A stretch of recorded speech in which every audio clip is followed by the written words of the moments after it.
Before we begin, kindly hit the subscribe button so you never miss another powerful African story. People said the night was quiet, but they were wrong. Nights don't stay quiet when a man's heart is loud. That evening, as the sun dropped behind the houses in Okeado and the streets slowly filled with the hum of generators, Tunde sat alone in his car, staring at the front door of the house he built for peace but now feared to enter. He had never been afraid of home before, but today felt different. It felt like the beginning of a storm, one he had been pretending would never arrive. Inside the house, Lara stood by the kitchen sink, wiping her hands slowly even though they were dry. She wasn't waiting for him.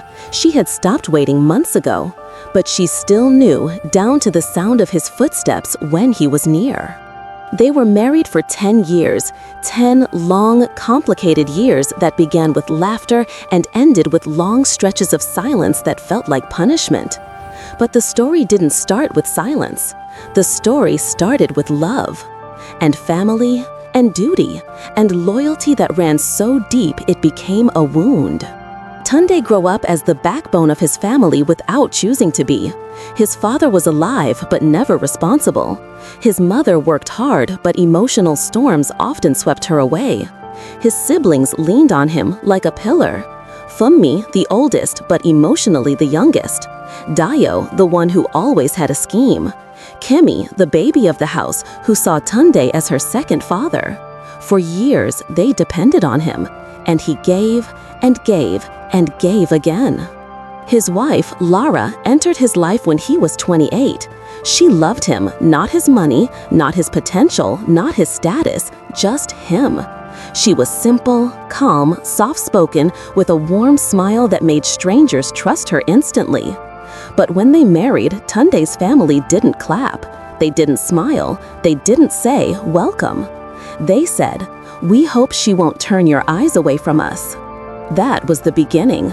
Small comments, little tensions, subtle traps. Moments that people call harmless because they don't see the bruises the heart collects. Lara tried. God knows she tried. She cooked for them, hosted them, sent money, helped when there was trouble. But no matter what she did, she was the outsider, the one who carried their son away. Everything changed the year Kemi needed money for school. Tunde couldn't afford it immediately, so Lara stepped in and used her savings. The family thanked Tunde. They never mentioned her name. And from that day, Lara learned something painful. In that family, her kindness belonged to someone else.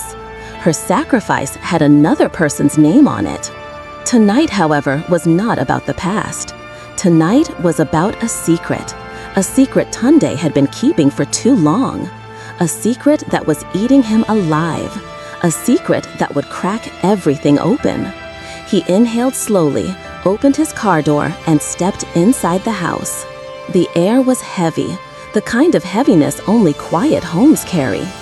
"Tunde, welcome," Lara said, not smiling, not frowning, just tired. He looked at her, truly looked at her. There were shadows beneath her eyes. Her shoulders slumped slightly. The spark that used to dance in her eyes when she saw him had dimmed. And he knew. He caused it.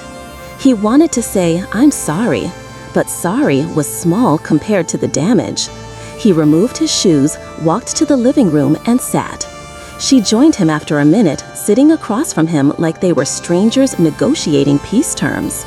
He cleared his throat. "There's something I need to tell you." Her heart skipped, but she kept her voice steady. "I'm listening." "It's about my family." She sighed quietly. "It's always about your family." He flinched because it was true. But this time was different. "My mother came today," he said carefully. Lara's eyes narrowed slightly. "For what?" Tunde hesitated for a second too long. Lara's voice hardened. "Tunde, talk." He swallowed hard. She said, "We took something that doesn't belong to us." Lara frowned deeply. "What does that mean?" He looked down. She said, "We must return it." "Return what?" He didn't answer immediately. He couldn't. The silence stretched like a rope tightening between them. Then he said it. She meant you. The world stopped. The fan hummed above them. A car horn sounded faintly outside. Somewhere in the compound, a gate creaked. But inside Lara's chest, everything froze. She blinked slowly, unable to process the words. "Your mother said you should return me?" He nodded once, shame covering him like a blanket.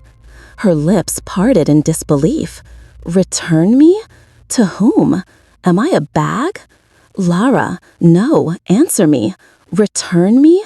After 10 years of marriage? After everything I've done? After all I've endured? Return me?" Her voice trembled, not from anger, but from heartbreak.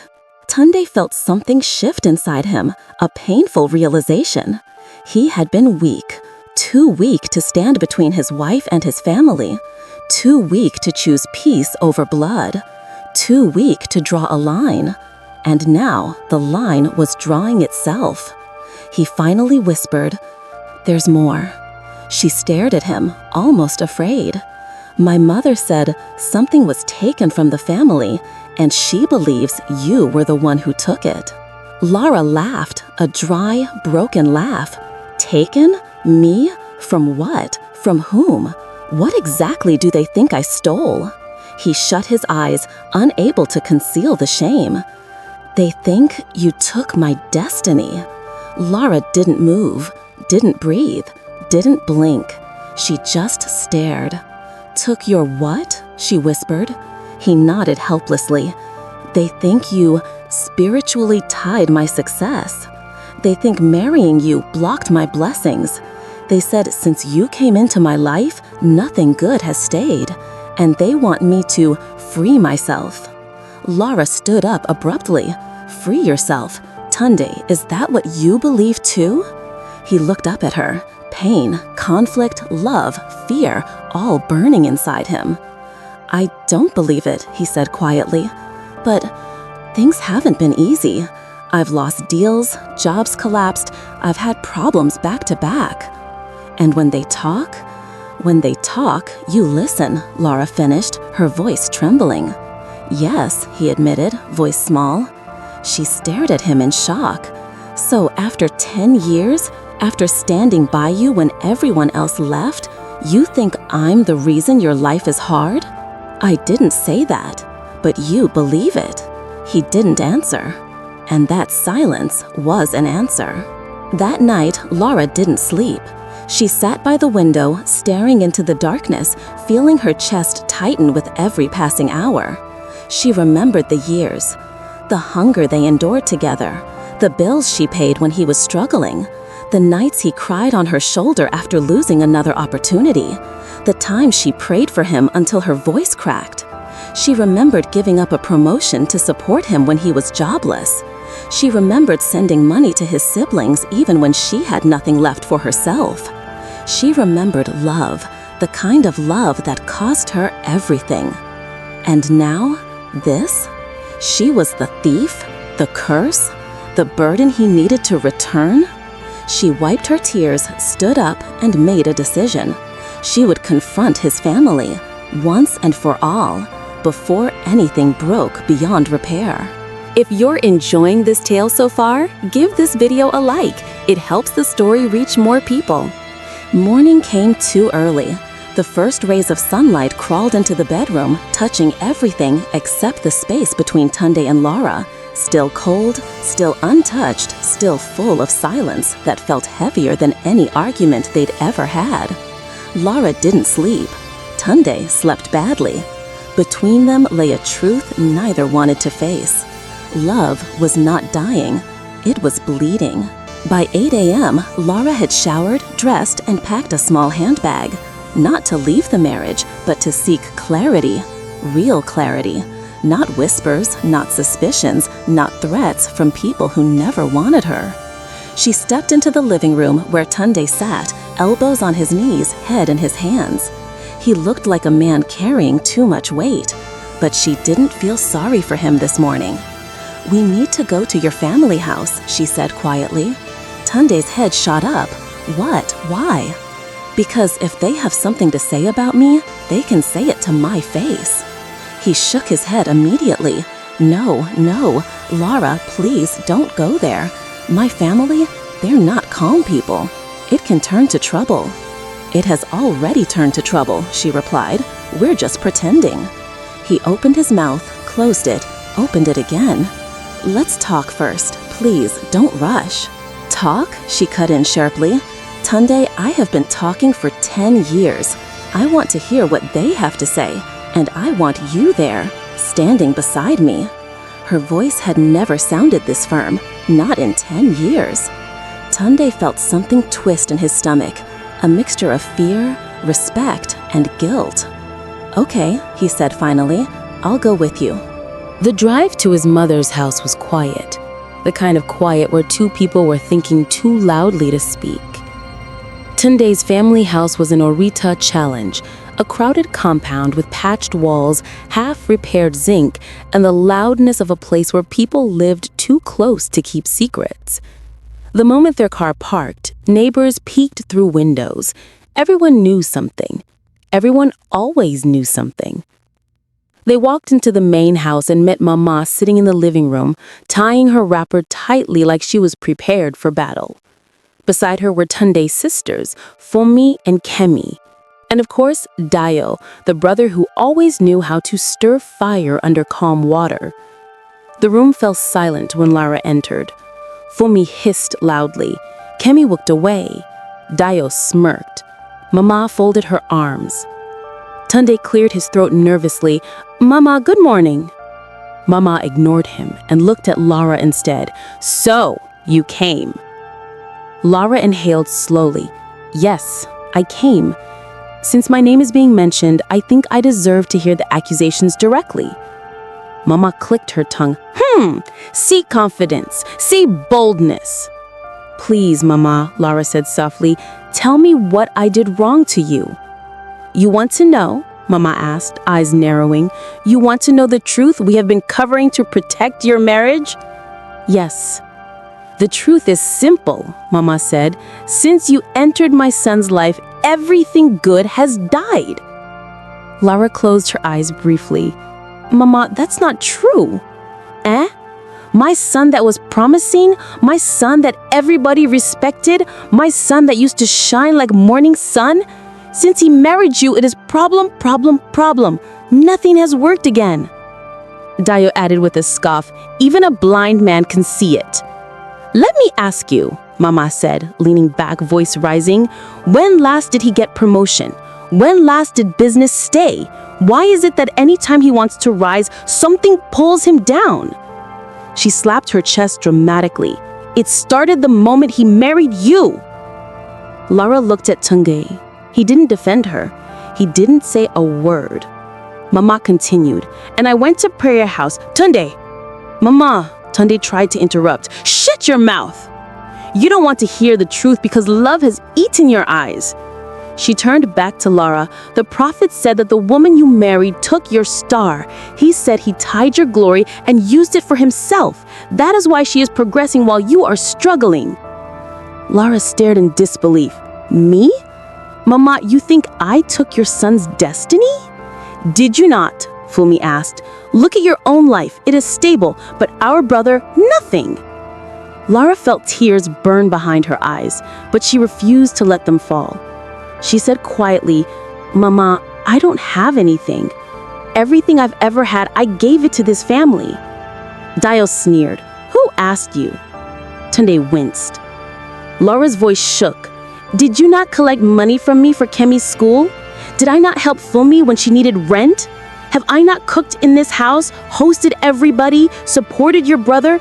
Everything I have done, you people ignored. Mama scoffed. Because you did it to cover your tracks, to make it look like you are good. Lara swallowed hard. So, all the good things I did, they don't count? They don't, Mama snapped. A cold, painful truth settled in Lara's chest. She looked at Tunde again, hoping, just hoping he would stand up for her. He didn't. He avoided her eyes. And that was the moment something cracked in her heart. The confrontation lasted 2 hours.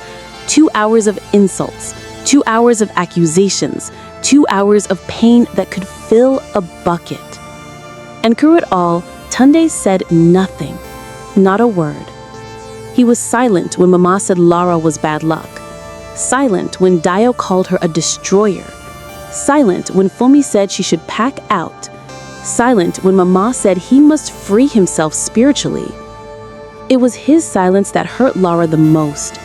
Silence is a weapon, and he used it without knowing. When they finally stepped outside to leave, Lara didn't wait for Tunde. She walked ahead, eyes stinging, chest tight. Tunde jogged to catch up. "Lara, wait!" She didn't. "Please," he whispered, grabbing her hand. She pulled it away quickly, like his touch burned. For the first time in her life, she looked at him with something darker than anger, disappointment. "Tunde," she said quietly, "you let them tear me apart." He swallowed, throat tight. "I'm sorry, I didn't know what to say." "You start by saying the truth. You start by defending your wife." He rubbed his face, stress dripping from every movement. "I didn't want to make things worse. It is already worse."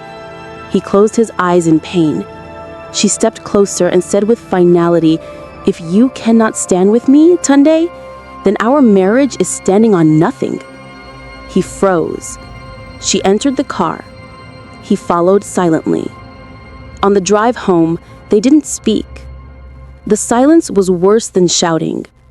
It was the silence of two people who had seen each other clearly for the first time. And the truth was ugly. That night, something strange happened. Something that would change everything. A message came to Lara's phone from an unknown number. The message said, "Ask him about 2015. She frowned deeply. What happened in 2015?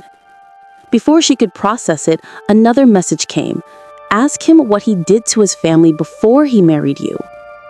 Her heartbeat quickened. Then a third message arrived. "They're blaming you for what he caused." Her breath caught. Her hand trembled. She stared at the screen. Who sent the message? What did it mean? What did Tunde do in 2015? And why did the message say he caused everything? Her mind raced. Her chest tightened. Her heart pounded. Everything was about to change. The truth was coming. And it was darker than she imagined. The story continues in the next episode. Kindly subscribe so you can get a notification when the next episode drops on this channel. Thank you.